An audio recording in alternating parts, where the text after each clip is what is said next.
But Julia, you see, was alone in the dark, in a creepy cabin in the middle of nowhere, when she had this feeling. And when she opened her eyes, she saw the rest of the Benders standing silently, all together, right behind Kate, all staring at her. Julia knew she was in trouble.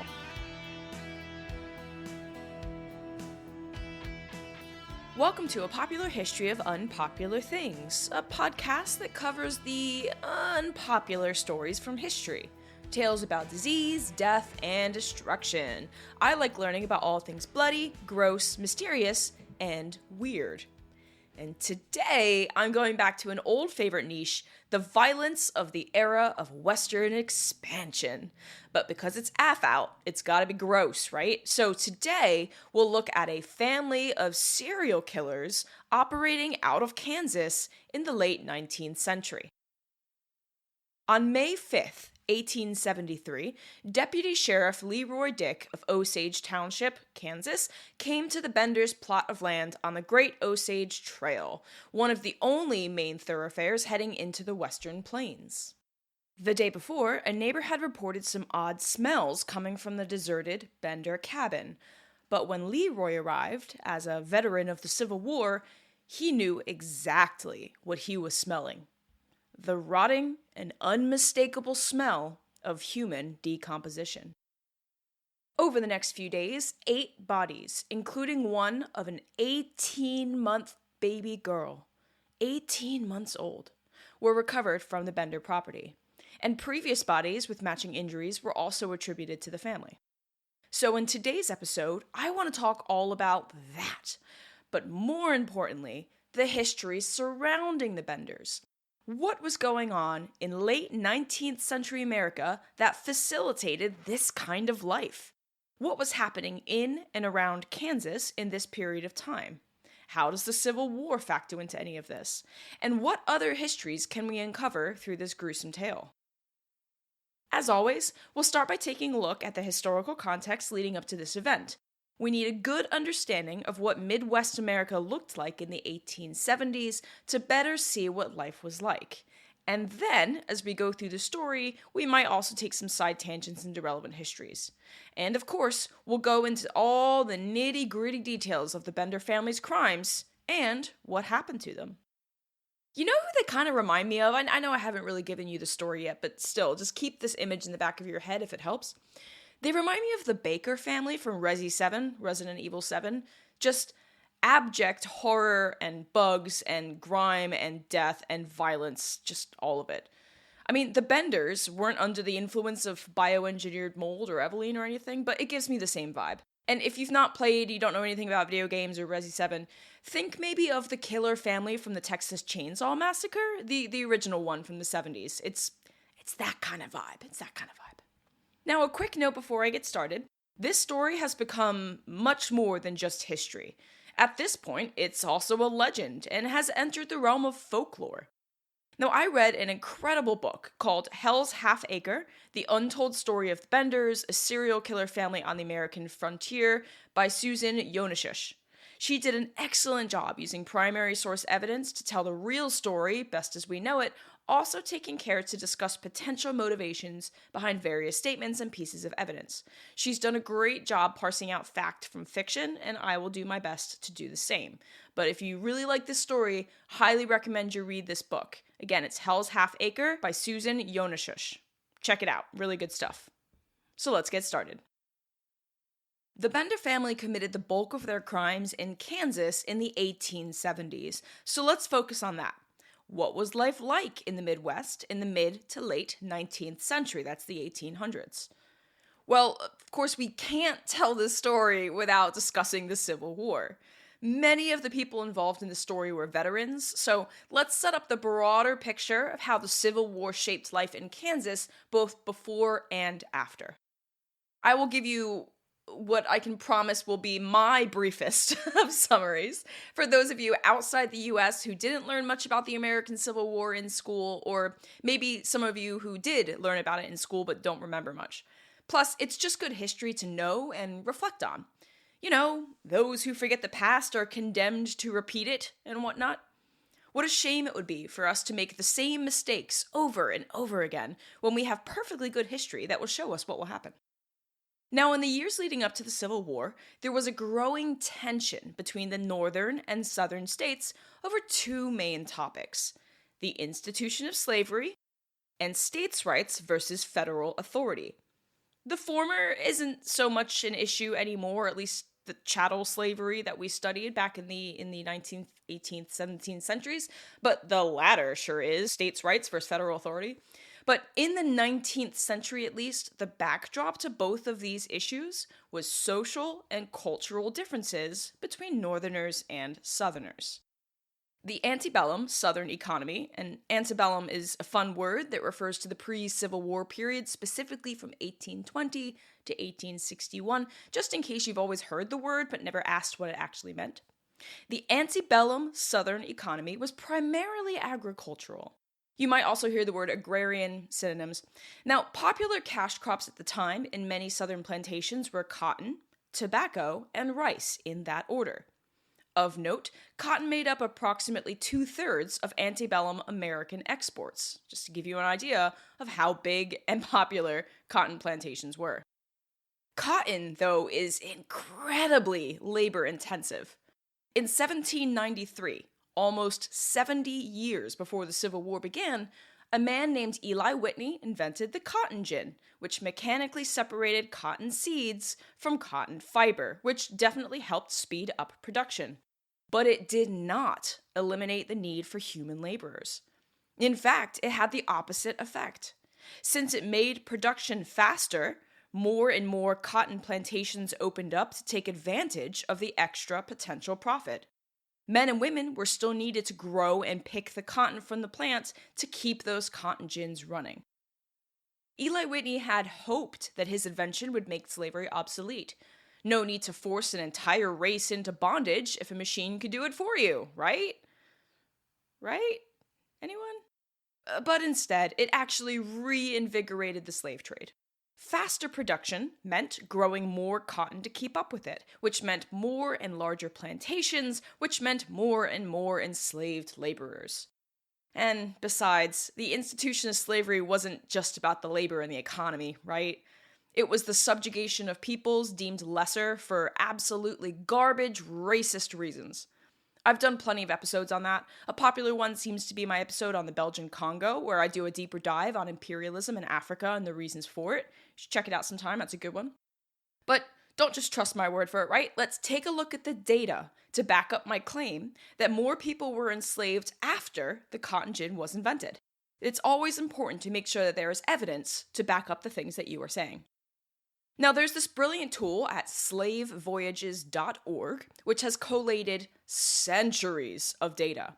You can even track individual slave ships and look at their manifests to see who was taken where. I mean, of course, it depends on the actual record keeping. If the records weren't taken accurately at the time, I mean, we can't really help that, right? But it took all of these records and it put it together into one nice collated database, and it is fabulous. Highly recommend it.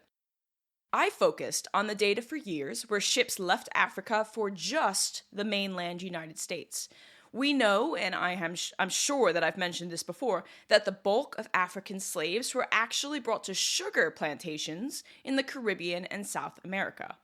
Conditions there were just beyond comprehension awful, just the absolute worst. New slaves were constantly brought in to replace dying men, women, and children who died as a result of punishing labor in extreme heat. I once read that the age expectancy for a male African slave on a sugar plantation in the Caribbean was like in the lower 20s, and many would die within their first year. So, story for another day maybe. Now, of the enslaved people brought to the United States, there is clearly a trend. Before the cotton gin, it seems like 1765 was the year when the most slaves disembarked on North American soil, at 1,958 people. And in fact, the overall trend in the years leading up to 1793, which is when the cotton gin was invented, the overall trend was trending down. Only 169 enslaved men and women were brought over in 1790, 169. The year that the cotton gin was invented, that number went up to 954 people. In 1796, it climbed to 4,790 people. The biggest year was 1807, 25,890 people. Why 1807, you might be wondering, if the cotton gin was 1793, like why did it take so long? Well, the international slave trade was banned a year later in 1808, so I imagine people getting in their last shipments before it was all shut down. To help provide some additional context here, because we know that slavery continued well past 1808, please remember that shipping enslaved men, women, and children over from Africa was not the primary way that American slaveholders got new slaves. That happened through, and this is going to sound really callous, I'm sorry, that happened through natural increase. Babies born to enslaved parents were also slaves.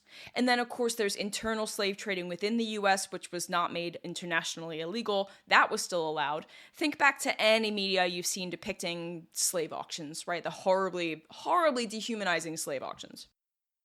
My broader point is that slavery was alive and well in the pre-Civil War South thanks to the growing agrarian economy, which was streamlined with machines like the cotton gin. The North, though, was not agrarian. The North was industrial. Men were paid for their work there, even if it was low pay, if it was in consistent conditions depending heavily on the business owner. Business, pay, and safety was not regulated until the early 20th century, but that's a story for another episode. For years now, I've been playing around with whether or not I want to do one on the shirtwaist factory fire of 1911, so maybe one of these days.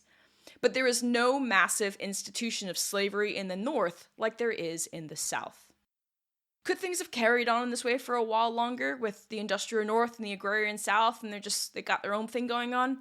Probably could have gone a little bit past the beginning of the Civil War, 1861. But some changes were happening that tested this balance between northern industry and southern agriculture. And we can boil one of those big changes into this question.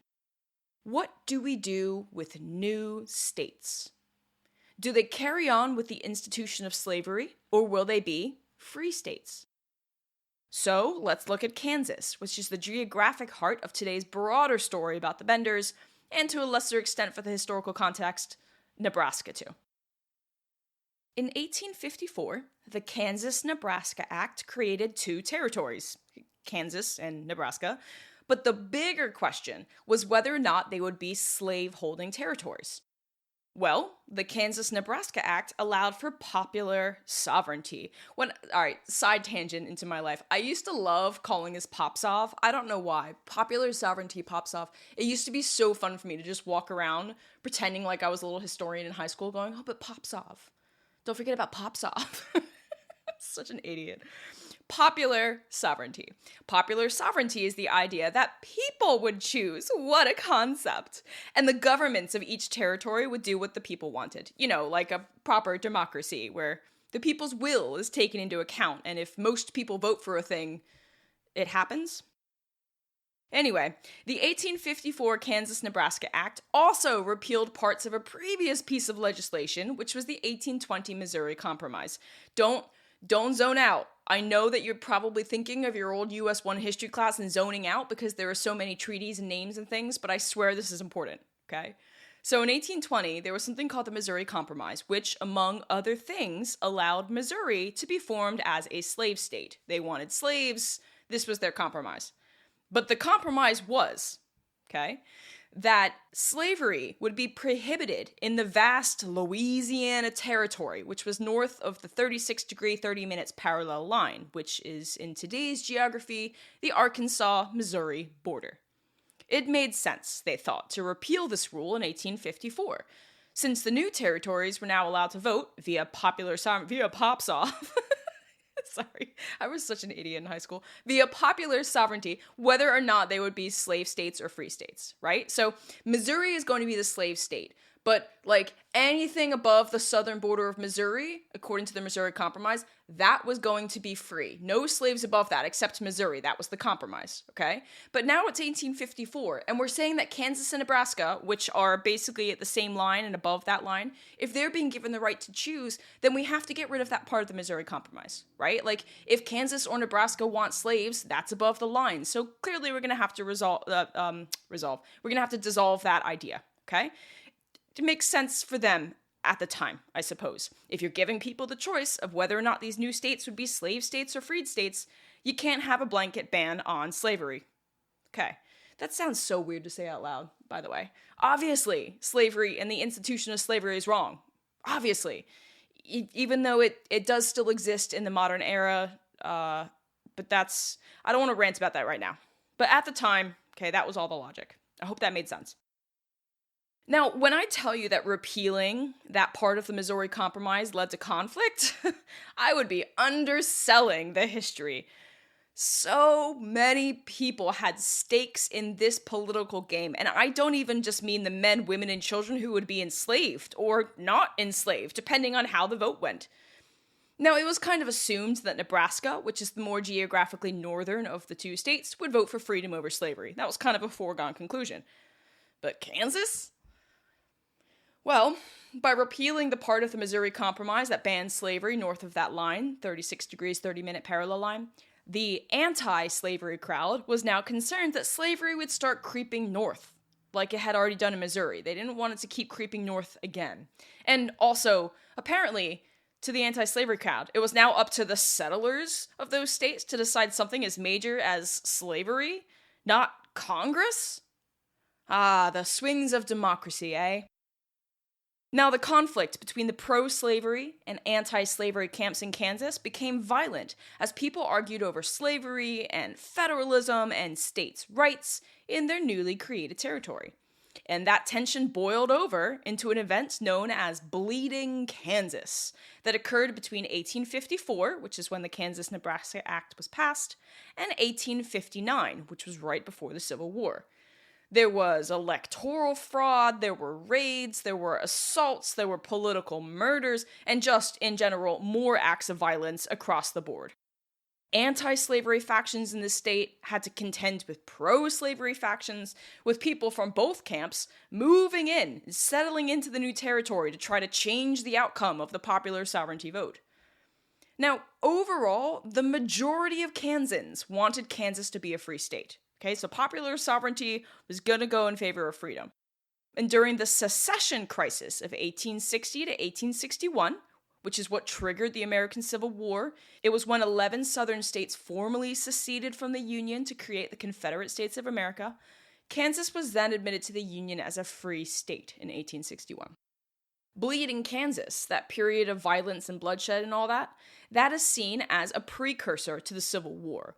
It's not the only place where violence erupted from the tensions of slavery versus freedom or the rights of states versus the federal government, but it sure was one of the main events that led to the secession crisis.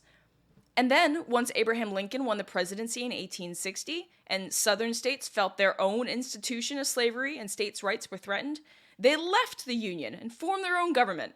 And we know that government, the Confederacy, didn't last long, and secession was later made unconstitutional in a ruling, Texas v. White, 1869, where it was decided that the U.S. is an indestructible union from which states cannot legally leave.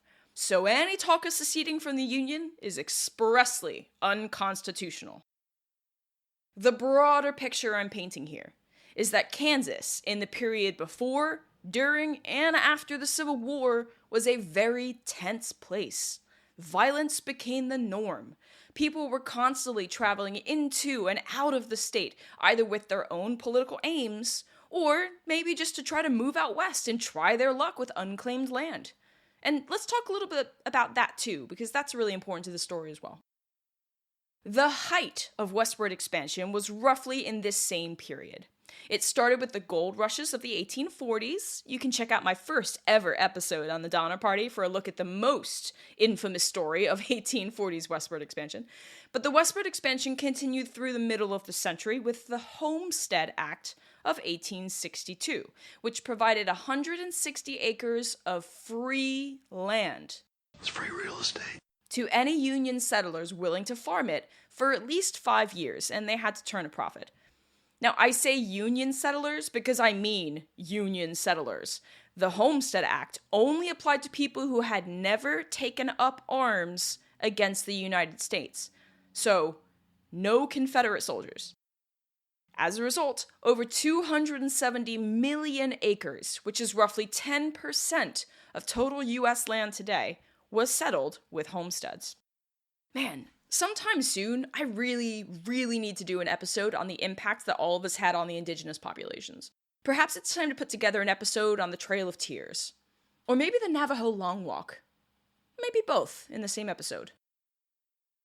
You know what else helped explain the transit of people moving into and through Kansas? The Transcontinental Railroad, which was completed in 1869, and that was an excellent people mover through the Midwest, to the Pacific, and other territories in between. In fact, this whole period of westward expansion, pre- and post-Civil War, gives us some of the most enduring and gross stories of violence in early American history. I just mentioned the Donner Party, which happened over the very dark and cold winter of 1846 to 1847. I've considered writing a book on just the winter of 1846-1847 because a lot of things happened worldwide in that winter. There was also Kentucky cannibal Levi Boone Helm, not actually associated with Kentucky, to be fair, except that he happened to be born there. And then there's even Alfred Packer, the Colorado cannibal, who in 1874 led a bunch of men into the woods and was the only one to return, with a belly full of long pork. Fun fact, did you know that long pork is a euphemism for human flesh? And if you didn't know that, now you do. You're welcome. I did episodes on all of those things, by the way, so give them a listen to get a greater sense of the time period and all the nasty, violent stuff that happened in it, if you're interested. But the bigger point is that Kansas, in the 1870s at least, was a place where the adults lived through Bleeding Kansas and the Civil War. They experienced the violence, the rise in gang activity, political killings, the tension between anti- and pro-slavery groups. People were constantly coming and going as a result of westward expansion, the Transcontinental Railroad, and later even bison hunting. It was in this period of time that the bison were, seriously hunted, and a decade later, it went down from, the 8 million that there were to only thousands. I think the lowest the bison herd population in the US ever got was literally 500 of them. It used to be 8 million. I did, a mini YouTube episode on that. I didn't do a full podcast because it wasn't full podcast sized, but just mind-numbingly tiny number compared to the amount there were. Anyway, this was also the time of bison hunting, so you got people crossing the Midwest to go do that as well. And on one little plot of land, one particular homestead situated on the Great Osage Trail, a family set up a dry goods store and an inn to take advantage of all the new travelers coming through the state. And many people stopped by this inn on their journeys, but not all of them left. In October 1870, 2 men, both named John, were sniffing around the plots of land in Labette County, Kansas, just outside Cherryvale. For those of you who are more geographically minded or interested in where this is, Labette County is on the southern border of Kansas, bordering Oklahoma, very near the southeast corner of the state. It's one county over from the corner, so right down there in the bottom pocket. Now the 2 Johns enter the trading post of Edward Earn and Rudolph Brockman, inquiring about any open plots in the area. They wanted to take advantage of the Homestead Act and claim one of those free 160-acre plots on which they could build a homestead for their family. The elder was John Bender, known as Pa Bender. I'm just going to call him Pa from now on to differentiate. The younger was John Gebhardt. Relation to Pa Bender? Unknown. I like the way that Yonishush puts it in her book.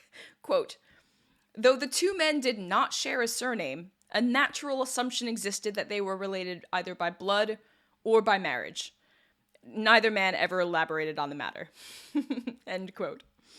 Now, the 4 men, all German, connected over their shared heritage. There was a relatively large German population in Kansas that had migrated there. Earn and Brockman told them of an available plot nearby. They're all square-shaped plots, if that helps you picture this. So Pa Bender got a plot directly east of Ern's plot, and directly northeast of Brockman's plot. Another plot was claimed north of that one to a John Bender, which I think was John Gebhardt. So it seems that each man claimed his own parcel of land. But the events of today's story happened on Pa Bender's claim, so I'm just going to simplify that to the Bender plot. And the reason why we're focusing on just that one is, well, that's where everything took place, but also the Osage Trail went right through the middle of the Bender plot. So once the men claimed the lands, they set up a dry goods store, like a little grocery store, right? And an inn to make money off of anyone traveling on that road. And it's, when I say road, it's not paved. It's a dirt trail, okay? We're in those days. The following year, the women joins the family. We have Ma Bender. Her real name is very much lost to history, and Kate Bender. The four shared a small cabin on the Bender plot, marked with a misspelled sign that read groceries. Grocrys, missing the letter E in the middle there. Later, one of them, probably Kate, flipped the sign over and wrote it properly. It was a one-room cabin divided by a heavy canvas, the type of canvas that would cover up a wagon heading west, one of those really thick ones. In the main compartment of the cabin was the dry goods grocery, which really was just a set of cans on a few shelves. It was whatever Kate could get from town whenever she felt like restocking. Ma and Pa were rarely seen outside of their plot. Pa spoke German and a bit of English, but he was described as a really gruff old man. Ma Bender was even more unfriendly than that. She spoke broken German that only her family could even understand, and no English whatsoever. She would only leave the homestead with Kate, or to visit the other homestead neighbors, so not a fixture in Cherryvale at all. And while I'm describing them, John Gebhardt was a talker. He was described as having a weird laugh, the kind that happens when you're nervous like a tick. He would laugh in the middle of sentences. It made him seem unserious, not a threat. But some in Cherryvale and throughout Labette County did feel uneasy by it. Probably the right feeling to have, given what we know they did. Kate Bender was the most approachable of the lot. Not only was she described as a looker, but apparently the men of Labette County would make trips on the Osage Trail just to stay at the Bender Inn.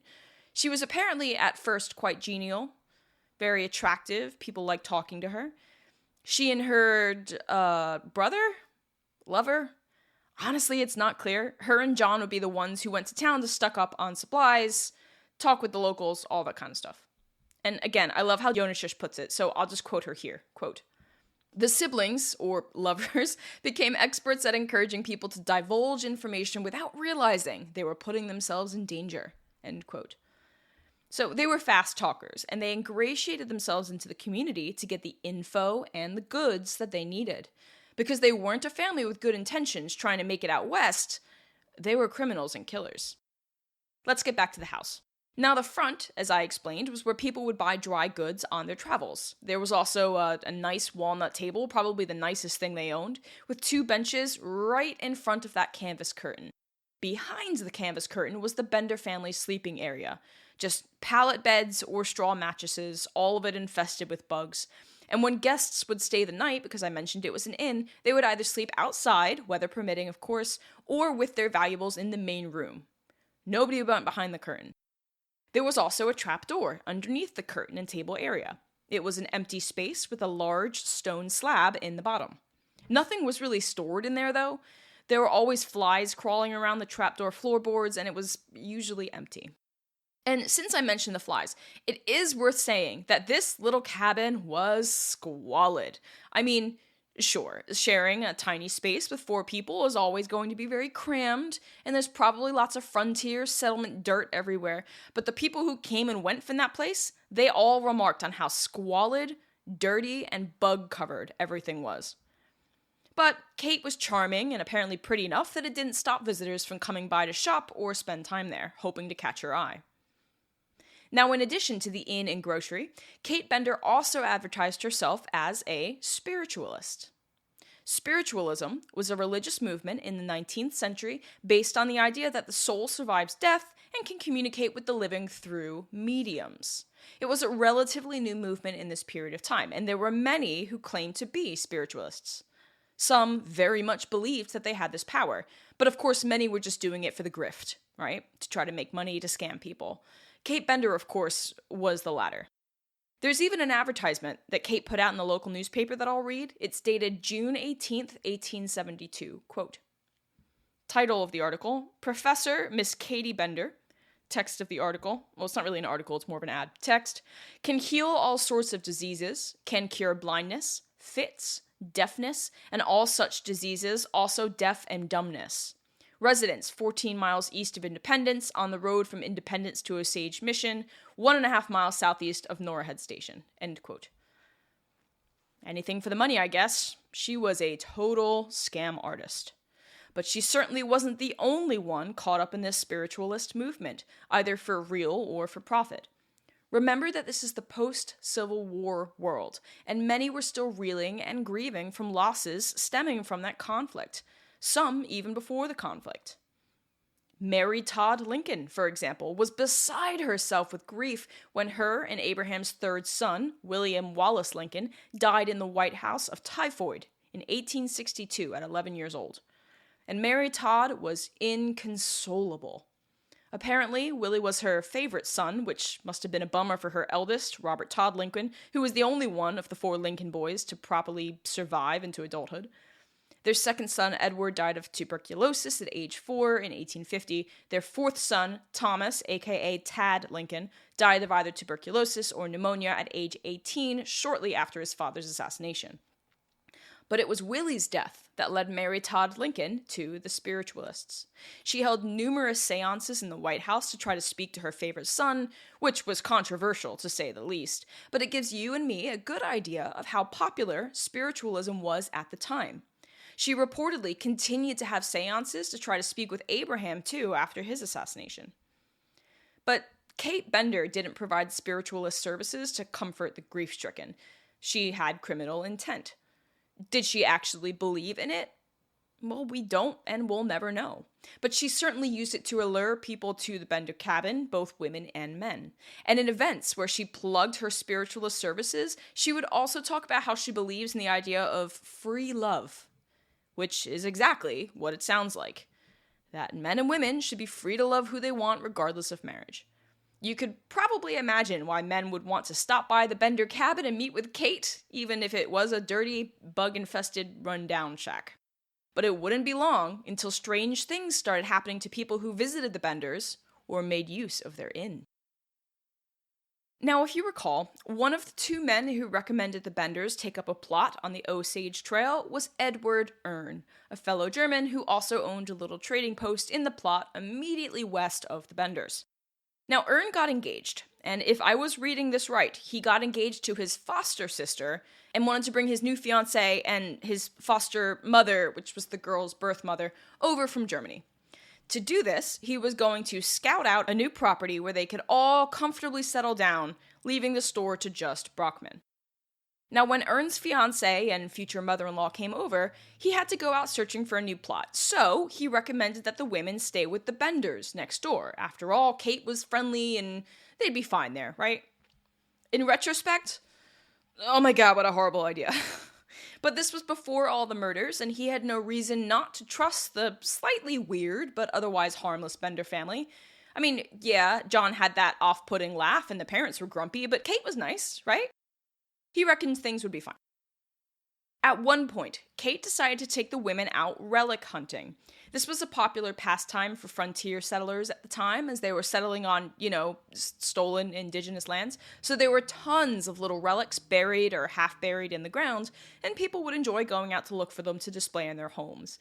I guess kind of like in the way that metal detectors like to find little treasures in the earth, like, ooh, pieces of the past, right? How fun, let's put it on a shelf. Knickknacks for days. So the group set off towards some mounds where a lot of these little relics were buried, but Ma and Pa peeled off from the group early on the trip. Ma seemed to be exhausted, so Pa took her back. I don't know, whatever excuse they used. The group had a really good time hunting for these relics, and the mother-in-law was happy to have some little doodads to put up in her new home in America. How exciting, right? When she got back to the Bender cabin, she went to go put these new treasures away in her little box, and discovered that they're valuables. Jewelry, and also a very important cashier's check for $3,200 were missing. And $3,200 in 1872 would be roughly $86,600 today. So, serious money. And that was the money that Ern was going to use to set up their new life. And now it was gone. The Benders put on a good show. Kate was also shocked and helped the other women look around for the missing box of valuables. I like how Yonashish puts it, quote, "Furious, the mother-in-law confronted Kate, who put on such a believable show of alarm that had the rest of the family not conveniently disappeared, the woman might have been convinced. The cabin that once seemed safe now felt squalid. Dust, mud, and insects seemed to coat everything in a moving layer of filth." End quote. Brother, or possible lover, John emerged from the shadows with his awkward laugh and a quick story about how it must have been horse thieves. They'd been seen all over the area lately, and they must have ransacked the women's belongings while the group was out. Just very convenient timing. He offered to take the women to another homestead, that of the Dienst family, which would no doubt be safer since it wasn't on the main road out of town. And apparently, John never stopped talking the whole way over there. And the two Ern women were so flabbergasted and confused by the whole thing that John was able to just quickly and quietly leave once he dumped them off at the Dienst cabin. Well, of course, Ern angrily went around to the Bender cabin the next day and demanded that they give the money back. But the problem was that Ern had no proof and no evidence, just anger and accusations.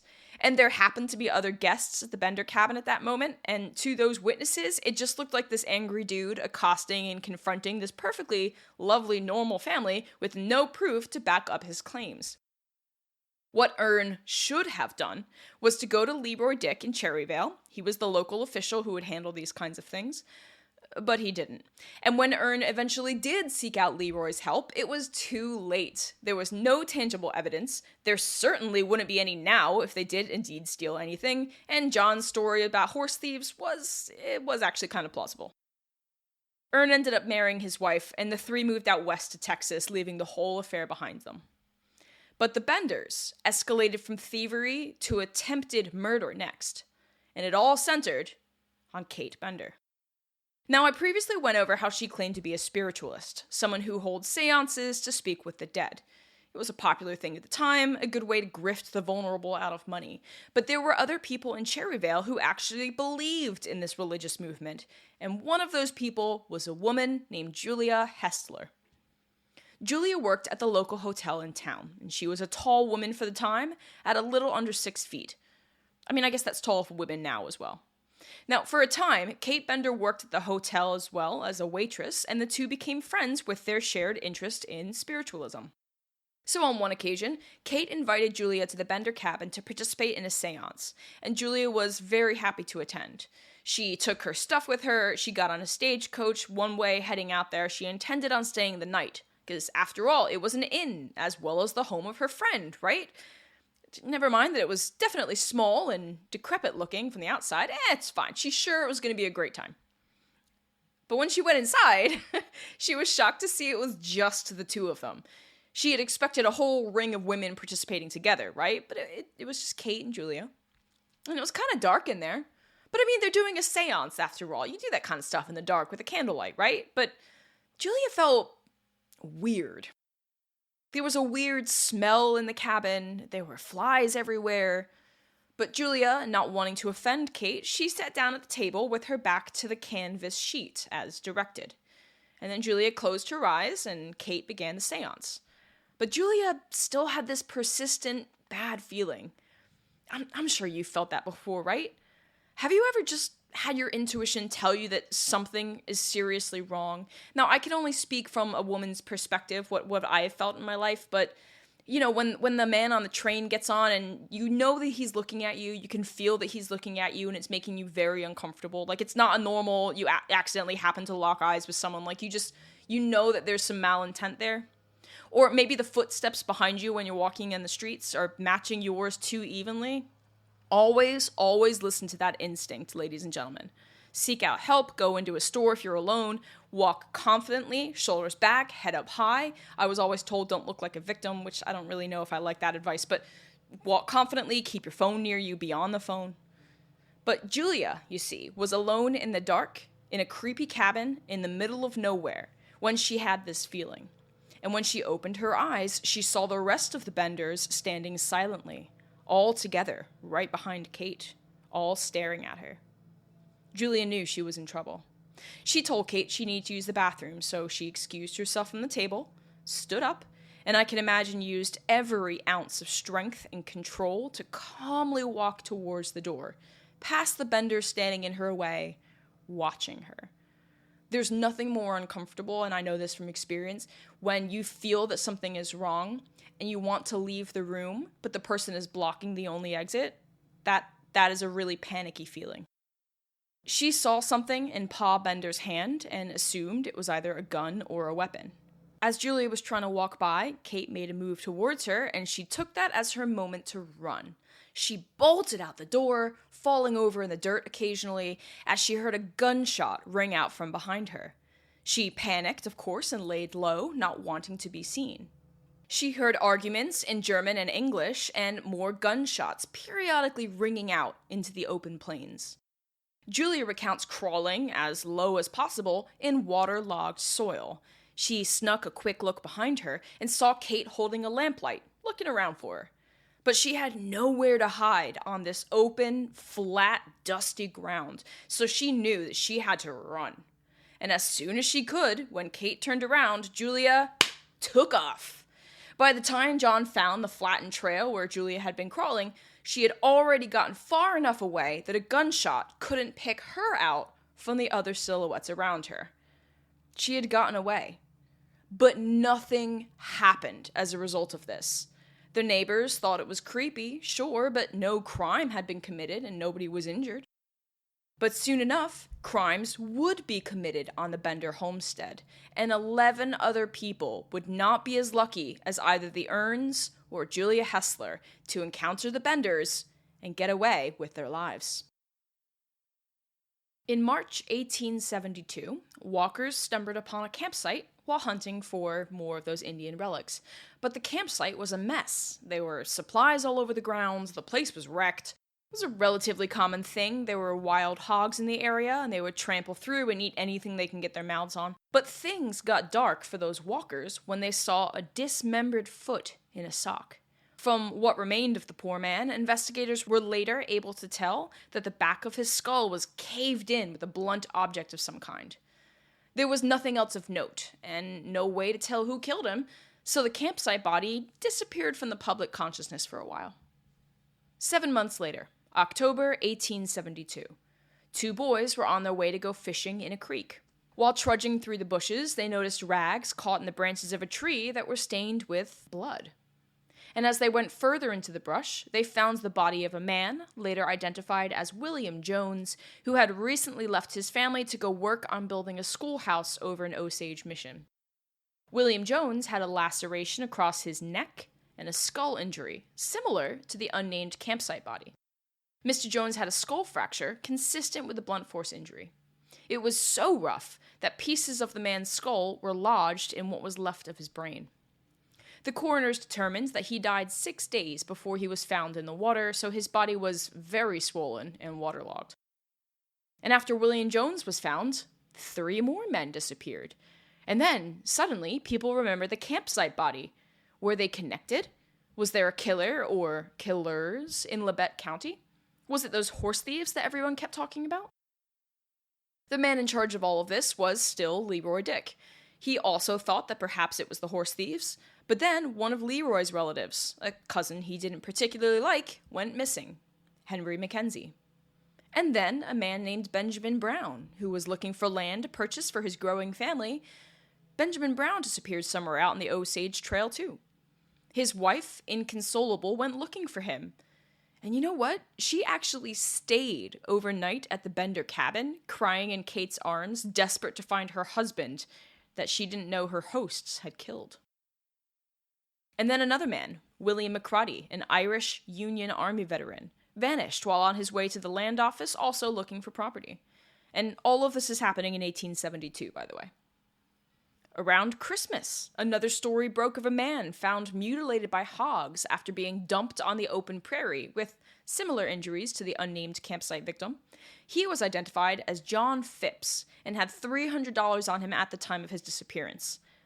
In fact, all of the recent men who disappeared had money too, some more money than others, but they were traveling with valuables to be sure. And then one man, with his 18-month daughter, went missing. And it's with him that things really started to change. George Longcore was a widower and a blacksmith in Onion Creek, Kansas, about 15 or so miles southwest from Cherryvale. His wife passed during childbirth, and he was alone raising their baby, little Mary Ann, all alone. So his in-laws contacted him and told him to move closer to them up north so they could get to know their granddaughter and help him raise her. Delighted, George picked up his life at Onion Creek and left. Couldn't do it alone, though. So he turned to his neighbor, a doctor named William York, who provided him with a carriage to travel. Dr. William York was a decent man, and his wife, also named Mary, a pretty popular name for the time, they wanted to help George move closer to family. It was the right thing to do for the baby, right? So he gave him his carriage. George set off for the north with a plan to travel up the Osage Trail towards his in-laws. And he never made it to his destination. When George's in-laws contacted William and Mary York asking if they'd heard from him, the doctor was certainly worried. They definitely should have arrived by that point, based on when they set out. So, even though William York knew that something horrible must have happened, seeing as how he encouraged George to go and even lent him his carriage, William felt compelled, duty-bound, to find out what happened to his friend and neighbor. And so, William went on the exact same journey, knocking on doors, asking questions. And William, too, went missing. But William, you see, wasn't some random traveler, far from home, easy to dispatch without too many people sniffing around. His brother, Alexander York, was a promising politician who served in the Kansas State Senate from 1873 to 1874. And when he found out his little brother was missing, he mobilized everyone he could to find out who did it. It was the beginning of the end for the Bender family. They didn't know it yet. And it's not a satisfying end, I'll spoil that now, but it at least was an end to their murders in Labette, Kansas. By this point, the early months of 1873, the Benders were slowly losing favor in town. Kate, with her unrelenting grift of trying to be a medium for the family of the recently deceased, absolutely hounded the Dienst family. The Dienst family I mentioned earlier, they watched over Ern's future wife and mother-in-law after the Benders stole all their stuff. Now, one of the Dienst men had died, you see, and Kate would not stop harassing the family to perform a seance. And it got so bad that the family, after a solid year of being harassed by Kate, publicly denounced the family, the Benders. People were starting to look at their strange antisocial behaviors as more than just weird quirks. So, when Alexander York, his brother Ed, and a detective they hired named Thomas Beers approached Leroy Dick about potential families in the area that might be suspicious, the Benders came to mind, and the whole crew set off down the Osage Trail to talk to them. April 4th, 1873. The entire Bender family was at their cabin when Alexander and Ed York, Detective Beers, and Leroy Dick arrived. They were acting weird as usual, and Kate even told Alexander that if he came back alone later in the week, she would have had time to figure out what happened to her brother. She would use her spiritualist seance powers to find out if he was alive or dead. Whew. Alexander walked away from that meeting not planning to return and just thinking they were weird, but not killers. And that was his biggest mistake. Because that very same night, 9:03 p.m., the Bender family bought train tickets from Cherryvale Station towards Humboldt, also in Kansas, along the Neosho River. And from there, Ma and Pa would go to Missouri, while Kate and John would head to Texas. They made plans to meet up later on, and from there they'd either disappear out west across the prairies, trying their luck with gangs or various indigenous groups, or they'd head south into Mexico. From all accounts, they stayed in the U.S. On April 9th, 5 days after the Benders fled Kansas, Detective Beers hears that a wagon was found abandoned by the train station. Inside the wagon was a wooden sign, which on one side had the word groceries, but missing the E. Nobody figured out it was the Benders' wagon until a month later. And by this point, William had already been missing for a month. May 4th, 1873, a month after the Benders fled the state. Another neighbor, Billy Toll, who had the plot directly to the east of the Bender family, goes to call on his neighbors as he hadn't seen them in a while. He's greeted with a maelstrom of flies surrounding a rotting cow carcass in the middle of their stable. The whole place was filled with them. They were crawling under the skin. It was disgusting. He also found a dying sow, a female pig, collapsed on the ground outside their cabin. And once he got the poor thing some food and water, he approached the cabin itself. But he smelled something foul, like death. He had livestock himself. He was no stranger to the smell of death, but there were too many flies. He got creeped out and decided to come back with help. Next day, May 5th, 1873. Leroy Dick accompanies Billy Toll to the Bender cabin, but unlike Billy Toll, Leroy knew exactly what that smell was. Human blood and decomposition. Leroy traces the smell to a trapdoor under the cabin, calms himself, steels his nerves, opens it, and finds nothing. It was empty, as it always had been. He also found 3 hammers hidden underneath the stove, a 3-inch claw hammer, one with a longer handle and an elongated head, and a third one, a 5.5-pound handmade sledgehammer. Packaged up the hammers and left with a hunch. Clearly, the Bender family is gone. What about that abandoned wagon we found a month back? Could that be theirs? And after checking it out, he knew it was, as he was well acquainted with the Benders, and he recognized that misspelled grocery sign among other possessions. Following day, May 6th, 1873. Leroy brings in more men to search the property. Among the things they searched was that cellar. Surely there must be something in there. Maybe buried under that massive slab? But the cabin was so cramped there would be no way to dig it out, and so they, and this mental image always amuses me, they hoisted the entire cabin up onto logs and rolled that thing away, like how the men and women of Rapa Nui likely moved to the Easter Island heads around the island. But anyway, with the cabin moved out of the way, that disgusting smell was able to dissipate a little bit, which helped the people working there. But when they cracked the pieces of that stone slab and removed them, they didn't find any bodies. But here's what they did find. Quoting Susan again, quote, "A shout, followed by a volley of curses, drew the attention of everyone on the site. Billy Toll scrambled from the pit and staggered as far as he could before he threw up. Silas Toll, his brother, remained in the cellar, his face pushed into the crook of his elbow. His shovel had sliced deep into the muck. Then it was drawn out. The smell of putrefaction leaked into the air, and Silas dropped the shovel in surprise. The rancid soil spilled across the slab, and the men gave the pit a wide berth. Dick reached in and lifted Silas out. Silas retched and stalked away from the site to find fresh air. In a show of bravado, an older farmhand leaped into the cellar and began to dig, and it took less than 3 shovelfuls of filth before he, too, abandoned the task to vomit." End quote. So, there were no bodies under there, but there was a whole lot of blood soaked into that soil which had putrefied. Now, Ed York, the youngest brother, he had arrived by this point. His politician brother Alexander was busy in meetings and couldn't get there until later. But Ed came to see if he could find any evidence that William was one of the people killed. And he did. He found William's bridle, amongst other things from the cabin. And then Ed notices the soil around the orchard looks disturbed, even a month after the Benders left. So the whole group headed over to the orchard, and in one of the fresh-looking mounds, one of them shoved the ramrod of their rifle into the ground. When he pulled it out, short quote, "It gave way to a sucking sound, and the men closest to the hole winced at the putrid odor that came with it." End quote. Clearly, there was something buried under there, and that's where they found a majority of the bodies. First, they found William York. Ed, the poor man, had to identify his own brother's mutilated corpse. He had the same neck laceration as William Jones, the man found in the river, and he also had head wounds consistent with blunt force trauma. The next body they found was Leroy's cousin, Henry Mackenzie. Same wounds. Leroy was able to identify him immediately.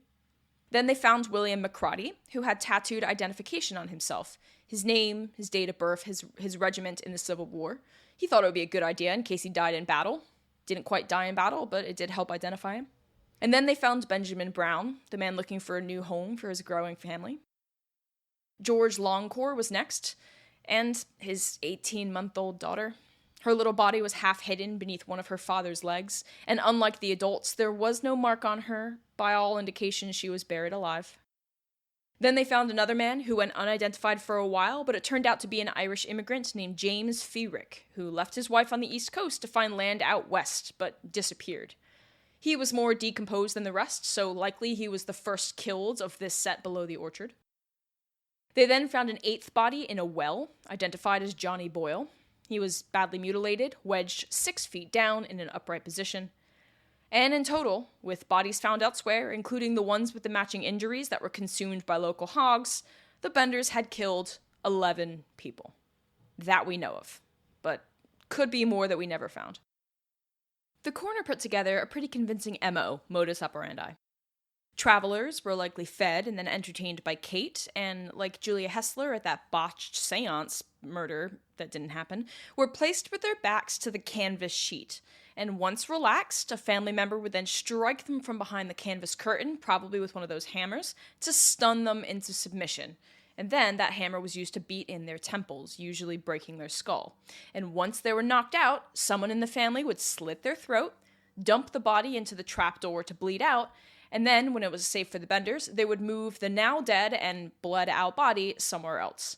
Few were dumped in the prairie, that one guy was in the river, one was in the well, the rest were buried under the orchard.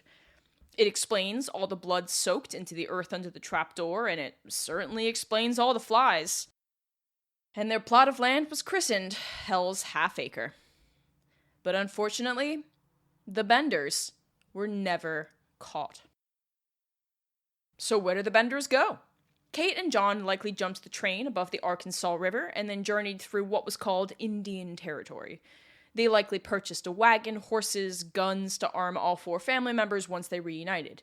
And we know this because we know that eventually they went to a place called Denison, Texas, where they waited for Ma and Pa. They were very open about who they were after they felt safe and complacent for a while. They even had help, a career criminal named Frank McPherson, who had known the Benders from their time before all the Kansas murders. Frank, and later his brother, Missouri Bill McPherson, ran a gang out on the frontier.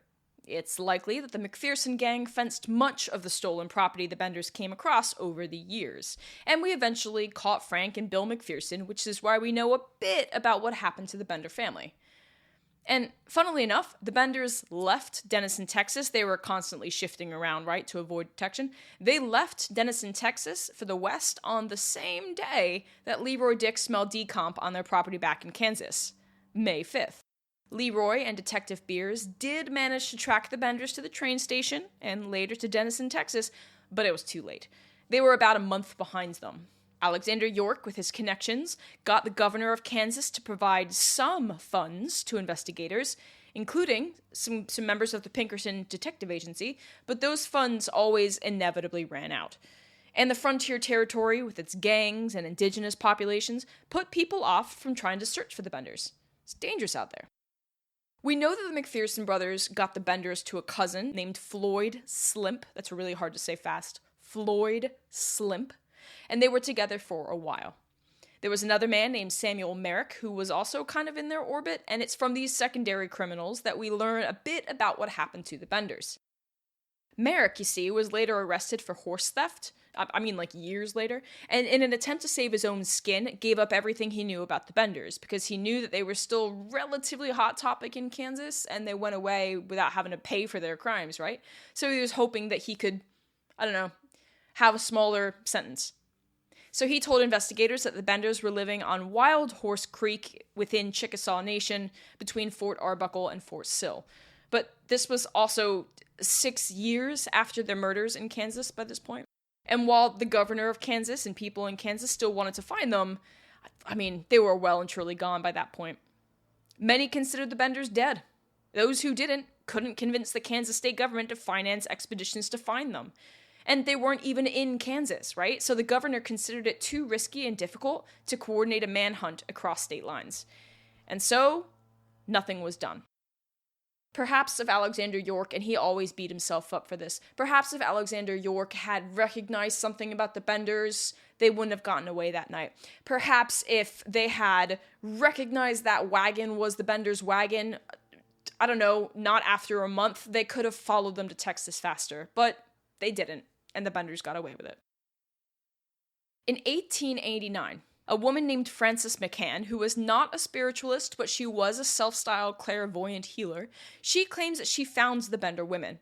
And if you want the full story, because there's a whole lot of story here, I highly recommend you read the book Hell's Half Acre. But Frances was convincing enough that these women, who were in Michigan, were in fact Ma and Kate Bender. Spoiler, they were not Ma and Kate Bender. But there was a whole trial and everything with people from Cherryvale claiming, oh, that's definitely Ma Bender. I'd know her from... That's not Ma Bender. Doesn't look a thing like her. It's crazy. They weren't the Benders. Now, the woman who was supposed to be Ma Bender spoke perfect English in trial. But remember, the real Ma Bender spoke only broken German. And the woman who was supposed to be Kate had completely different hair color and a different face and was a different height. People just wanted an end to the Bender saga, and they were willing to believe that these women were them just so in their minds they could move on, right? But eventually, evidence cleared these women. They had alibis for the entirety of the time the murders took place, like it wasn't them. And that wasn't even the only case where people thought they saw the Benders and hauled them in to stand trial. So, look, the unsatisfying truth is that the Benders killed 11 people that we know of. They fled the state, and they got away with it. We don't know where they went. We don't know what happened to them or how they died. I mean, they're definitely dead, right? This is 150 years ago, but we don't know how they died or where. They never answered for their crimes. The Bender family, though not the only group of killers in this period of westward expansion, represent the seedier side of progress and growth. They took advantage of travelers heading west with money in their pockets and dreams in their heads, taking the Osage Trail through Kansas. And it seems as if, for the most part, the Benders only killed people coming and going. They didn't kill anyone after that attempt on Julia's life who lived in town. Perhaps they thought that because Julia was alone, no one would come looking for her? I don't know. But for 11 other people, including that poor sweet little girl, traveling through Labette, Kansas put them in the wrong place at the wrong time. So who knows how many other families were robbed and killed like this? People went missing all the time. Many deaths were blamed on roaming bandits, gangs of horse thieves, sometimes the indigenous, or just the harsh life out on the open prairie. I wonder how many actually fell victims to other families like the Benders, who existed in this intersection of progress on the frontier, a time of post-Civil War violence, rapid infrastructural growth, and a population on the move.